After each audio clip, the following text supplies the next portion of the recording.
இந்த ராட்சச கொடைகளை பற்றி இதுவரையிலும் யாரும் சொல்லாத தகவல் இந்த வீடியோவில் இருக்குது.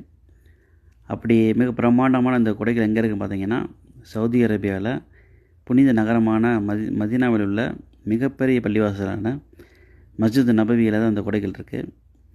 இது ஒவ்வொரு கொடைகளும் 15 மீட்டர் உயரம் உள்ளது. இது ஆட்டோமேட்டிக் எலக்ட்ரிக்கல் அம்பர்லா, அதாவது தானியங்கி கொடைகள். இந்த ஒவ்வொரு கொடையும் பார்த்திங்கன்னா 40 டன் வெயிட்டு கொடைகள்.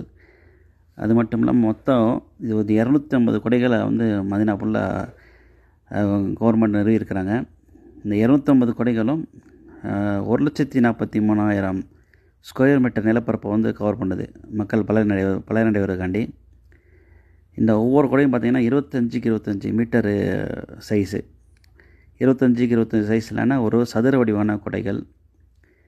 இந்த ப்ராஜெக்டை பொறுத்த வரைக்கும் சவுதி கவர்மெண்ட்டு அந்த டயத்தில் சவுதி பின்லேடன் கன்ஸ்ட்ரக்ஷன் கம்பெனியில் பிரபலமாக இருந்த அந்த கம்பெனி அவங்கள்ட்ட கொடுத்து பண்ணியிருக்கிறாங்க.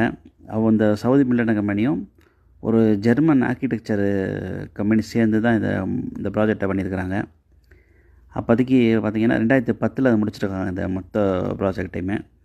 இதுக்காண்டி சவுதி கவர்மெண்ட் அப்போதைக்கு ஒதுக்கின நிதி பார்த்திங்கன்னா $4.7 பில்லியன், 4.7 பில்லியன் சவுதி ரியால், அதை 4.7 பில்லியன் சவுதி ரியால்களை ஒதுக்கியிருக்காங்க. இது இந்த மாதிரியான கொடைகளை ஒரு ஸ்பெஷல் ரெசின் கிளாத்து யூஸ் பண்ணி தான் பண்ணியிருக்கிறாங்க. அது பிடிஎப்பி அப்படின்ற ஒரு ஃபேப்ரிக். அது இதில் கிளாஸ் பைப்பர் எபோக்சி என்ற மாதிரி லேமினேட் பண்ணப்பட்ட ஒரு ஸ்பெஷல் கிளாத்து.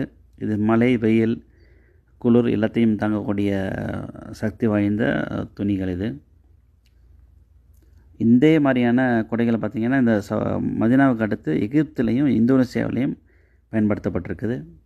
இந்த கொடைகளை நம்ம பார்க்குறதே பிரம்மாண்டமாக இருக்கும். அது விரிஞ்சி மடங்கிறத பார்த்து ரசிக்கிறதே ரொம்ப அருமையான காட்சியாக இருக்கும். பார்த்திங்கன்னா மக்கள் எல்லாருமே அந்த கொடைகள் விரிவதையும் மடங்கிறதையும் மக்கள் பார்த்து ரொம்ப ரசிப்பாங்க.